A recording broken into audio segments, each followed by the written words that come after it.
प्रिय मीन राशि के दर्शकों, यही 18 मई को राहु महाराज राशि परिवर्तन करेंगे और आपके द्वादश भाव आपके 12वें भाव पर गोचर करेंगे। 18 वर्षों के बाद राहु महाराज आपके द्वादश भाव आपके 12वें भाव पर जा रहे हैं। आपके जीवन में जो बदलाव लेकर राहु महाराज आ रहे हैं उसकी आपने कल्पना भी नहीं की होगी। आज विस्तार पूर्वक अच्छी तरीके से हम अपने मीन राशि के दर्शकों के लिए चर्चा करने वाले हैं राहु महाराज की, कि आगे 18 महीने अर्थात 5 दिसंबर तक राहु महाराज का प्रभाव आपके जीवन पर क्या देखने को मिलेगा।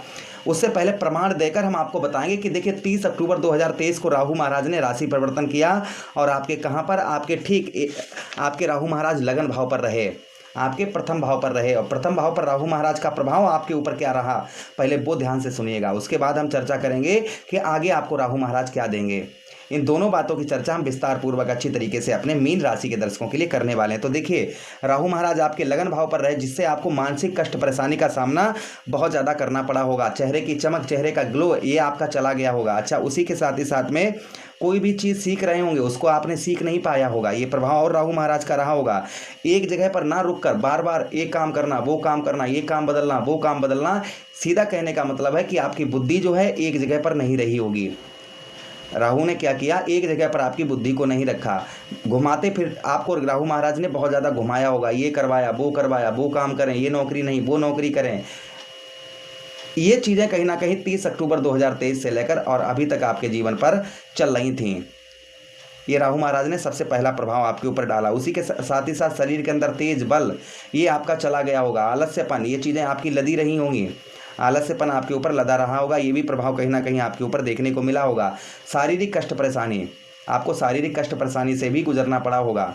कहीं ना कहीं शारीरिक कष्ट परेशानी आपको जो है, शारीरिक कष्ट परेशानी से भी आपको गुजरना पड़ा होगा। ये भी प्रभाव कहीं ना कहीं आपके ऊपर राहु महाराज का आपके ऊपर आपको देखने को मिला होगा। अच्छा, उसी के साथ ही साथ आगे हम बात करते हैं राहु महाराज की। जो प्रभाव आपके जीवन पर राहु महाराज का देखने को मिला वो ये भी मिला कि आपको सर में दर्द, टेंशन, ये चीज़ें कहीं ना कहीं आपकी बहुत ज़्यादा आपको देखने को मिली होंगी। अच्छा, उसी के साथ ही साथ आगे हम बात करते हैं राहु महाराज की। जो प्रभाव आपके जीवन पर देखने को मिला, लगन भाव से राहु महाराज ने आपके ठीक आपके पंचम भाव पर दृष्टि डाली, आपके 5th हाउस पर। और पंचम भाव क्या होता है भाई, पंचम भाव हमारी बुद्धि का स्थान होता है। और पंचम भाव के पर राहु महाराज की दृष्टि पड़ने की वजह से जो आपको कष्ट परेशानी का सामना करना पड़ा, अर्थात बुद्धि, आपने नोटिस किया होगा कि आपकी बुद्धि, आपने जो भी अपनी बुद्धि से डिसीजन लिए होंगे वो एक भी डिसीजन आपके फलित नहीं हुए होंगे। कोई भी फैसला लिया होगा, जैसे हम ये कोई मन आपका किया होगा कि हम ये व्यवसाय कर लें, ये बिजनेस कर लें, ये व्यापार कर लें, ये ऐसा या फिर हम ये काम कर लें। बुद्धि से आपने जो भी, सीधा कहने का मतलब है कि बुद्धि से आपने कोई भी कार्य सोचा होगा वो कार्य आपका संपूर्ण नहीं बना होगा। ये प्रभाव कहीं ना कहीं आपके ऊपर और राहु महाराज का आपके ऊपर आपको देखने को मिला। अच्छा, उसी के साथ ही साथ संतान का कोई सुख प्राप्त नहीं हुआ होगा, संतान से आपको कोई भी सुख जो है प्राप्त नहीं हुआ होगा। और संतान से लड़ाई झगड़े, संतान से बच्चे आपकी कामयाबी की ओर नहीं बढ़े होंगे। ये प्रभाव कहीं ना कहीं आपके ऊपर आपको देखने को मिला होगा राहु महाराज का। उसी के साथ ही साथ यात्राओं में कोई भी आपको लाभ देखने को नहीं मिला होगा। यात्राओं में कष्ट परेशानी का सामना आपको करना पड़ा होगा। ये भी प्रभाव कहीं ना कहीं राहु महाराज का आपके ऊपर आपको देखने को मिला होगा। पिता के साथ में आपके मतभेद, पिता के साथ में आपके लड़ाई झगड़े, ये चीज़ें भी आपको बहुत ज़्यादा देखने को आपको मिली होंगी। उसी के साथ पूर्व जन्मों के शुभ कर्म नहीं, गलत कर्मों का फल आपको प्राप्त होगा। पूर्व जन्मों के पूर्व जन्म में जो आपने अगर गलत कार्य किए होंगे तो उसका फल आपको इन दिनों आपको दिखाई दिया होगा। अच्छा, उसी के साथ ही साथ पेट संबंधी रोग, लीवर में प्रॉब्लम, समस्या, पेट संबंधी या आपका वेट वजन बढ़ा होगा, ये चीज़ें कहीं ना कहीं देखने को मिली होंगी। दूसरी लव लाइफ, यानी कि शादी से पहले अगर आप प्रेम करते हैं तो उसमें आपके प्रॉब्लम समस्या आपको देखने को मिली होगी। ये भी प्रभाव कहीं ना कहीं आपके ऊपर आपको देखने को मिला होगा। उसी के साथ ही साथ 7वें भाव पर रहे केतु महाराज आपके, जिससे आपका दाम्पत्य वैवाहिक जीवन में आपके परेशानी का सामना आपको करना पड़ा होगा। दाम्पत्य जीवन के साथ ही साथ अगर आपने किसी के साथ मिलकर पार्टनरशिप किया होगा, किसी के साथ मिलकर जो है आपने कार्य, जैसे हम किसी के साथ मिलकर कार्य करते हैं, ऐसे अगर आपने कार्य किया होगा तो भी आपको कहीं ना कहीं समस्याओं का सामना करना पड़ा होगा। पार्टनरशिप में आपको सिर्फ हानि के अलावा कुछ भी प्राप्त नहीं हुआ होगा। ये भी प्रभाव कहीं ना कहीं आपके ऊपर आपको देखने को मिला होगा। अच्छा, उसी के साथ ही साथ पत्नी के साथ छोटी छोटी बातों पर लड़ाई झगड़े, अगर आप स्त्री हैं तो पति के साथ छोटी छोटी बातों पर आर्ग्यूमेंट, लड़ाई झगड़े, ये चीज़ें देखने को मिली होंगी। व्यवसाय के क्षेत्र में हानि का सामना करना पड़ा होगा। व्यवसाय कहीं ना कहीं आपका उत्तम अच्छा नहीं रहा होगा। व्यवसाय के क्षेत्र में आपको सिर्फ हानि के अलावा कुछ भी प्राप्त नहीं हुआ होगा। उसी के साथ ही साथ में आपके 9वें भाव पर राहु महाराज की दृष्टि पड़ने की वजह से आपको भाग्य का साथ आपको नहीं मिला होगा। भाग्य की ओर आपको कदम बढ़ाने पड़े होंगे। संघर्ष छोटी से छोटे कार्य के लिए आपको बहुत ज़्यादा भाग दौड़ करनी पड़ी होगी। पूजा पाठ धर्म कर्म के कार्यों में आपका मन जो है वह नहीं लगा होगा।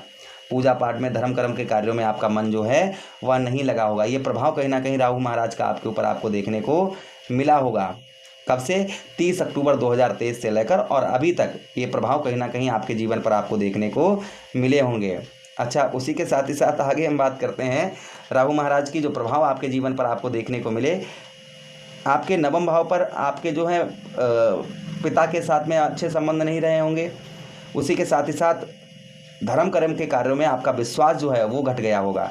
ये प्रभाव देखने को मिला होगा। अच्छा, अब हम बात करते हैं राहु महाराज आपके द्वादश भाव पर जा रहे हैं, आपके 12वें भाव पर जा रहे हैं, जिससे विदेश से आपको उत्तम अच्छा लाभ प्राप्त होता हुआ नजर आएगा। बुद्धि बल पर आप जो है सफलता बुद्धि बल से आप जो है, अब राहु महाराज भाई 12वें भाव पर जा रहे हैं तो बुद्धि बल से आप जो है अपनी मित्र राशि में होने से बुद्धि बल से आप जो है सफलता प्राप्त करते हुए नजर आएंगे। विदेश से आपको काफ़ी उत्तम काफ़ी अच्छे लाभ देखने को मिलेंगे विदेश से आपको। उसी के साथ ही साथ में राहु महाराज आपके चतुर्थ भाव को देखेंगे, जिससे आपको थोड़ा सा परिश्रम करने से आपको वाहन प्रॉपर्टी मकान इन सब के योग जो हैं आपके बनते हुए नजर आएंगे। किंतु कोई भी चीज़ जैसे वाहन प्रॉपर्टी मकान ये विवादित ना खरीदें। अगर आप ऐसा कुछ विवादित खरीदेंगे तो आपको समस्याओं का सामना करना पड़ सकता है। षष्ठम भाव पर रहेंगे केतु महाराज, फिर भी आपके राहु लगन भाव पर, केतु आपके षष्ठम भाव पर रहेंगे तो जिससे आपको आपके नौकरी में आपको सफलता प्राप्त होती हुई नजर आएगी। नौकरी में आपके जो है सफलता आपको प्राप्त होती हुई नजर आएगी। नौकरी के साथ ही साथ में शत्रुओं पर आपको विजय प्राप्त होती हुई नजर आएगी। शत्रुओं पर आपका कोई भी प्रभाव नहीं रहेगा। शत्रु आपका चाहकर भी कुछ भी बिगाड़ नहीं पाएंगे। ये भी प्रभाव कहीं ना कहीं आपके ऊपर आपको देखने को मिलेगा। अच्छा, उसी के साथ ही साथ आगे हम बात करते हैं आपके षष्ठम भाव पर शत्रुओं पर विजय प्राप्त होगी। कर्ज में कुछ राहत आपको यहाँ पर मिलेगी। उसी के साथ ही साथ अष्टम भाव पर देखेंगे, जिससे आपको जो है आपका रुका हुआ पैसा फंसा हुआ धन आपका प्राप्त होगा। रुका हुआ पैसा फंसा हुआ धन आपका यहाँ पर राहु महाराज निकलवाएंगे। विदेश से आपको फौरन से बहुत अच्छा लाभ होता हुआ नजर आएगा। उसी के साथ ही साथ में आपका वीज़ा वगैरह पास नहीं हो पा रहा था तो संभवतः वीज़ा वगैरह आपका पास होता हुआ नजर आएगा। रुका हुआ पैसा फंसा हुआ धन ये निकलता हुआ नजर आएगा। जमीन जायदाद से रिलेटेड आपका मुकदमा वगैरह ये चल रहा था, इसमें भी आपको विजय प्राप्त होती हुई नजर आएगी। तो ये शुभ प्रभाव आपके ऊपर राहु महाराज के आगे, क्योंकि मित्र राशि में राहु महाराज रहेंगे तो ये प्रभाव आपके ऊपर कुल मिलाकर देखने को आपको मिलेंगे। उपाय: कच्चा कोयला ऊनी कपड़े में रखकर, कपड़ा नीला हो या काला उसमें रखकर सर से 7 बार उल्टा घुमाकर बहते हुए जल में प्रभावित करें। उसी के साथ ही साथ 1 लोटा जल नियमित आप शिवलिंग पर चढ़ाते रहें। आचरण अपने शुद्ध रखें, नशा आदि से आप दूर रहें। उसी के साथ ही साथ में पूजा पाठ और रामायण का पाठ जो है प्रतिदिन आप नियम अनुसार करें। भगवान शिव की आराधना करें। शिवलिंग पर के पास बैठकर आप जो है महामृत्युंजय का पाठ करें। उसी के साथ ही साथ शनिवार के दिन, सोमवार के दिन धतूरा या धतूरे का पुष्प शिवलिंग पर चढ़ाएं तो आपको राहु महाराज के शुभ फल देखने को मिलेंगे। आशा कर रहे हैं ये प्रोग्राम काफ़ी अच्छा लगा होगा। लगा है तो लाइक कर दीजिएगा, चैनल को सब्सक्राइब कर दीजिएगा और यह प्रोग्राम अपने मित्र यारों के पास शेयर कर दीजिए। हमें आदेश दीजिएगा। हरे कृष्णा, राधे कृष्णा।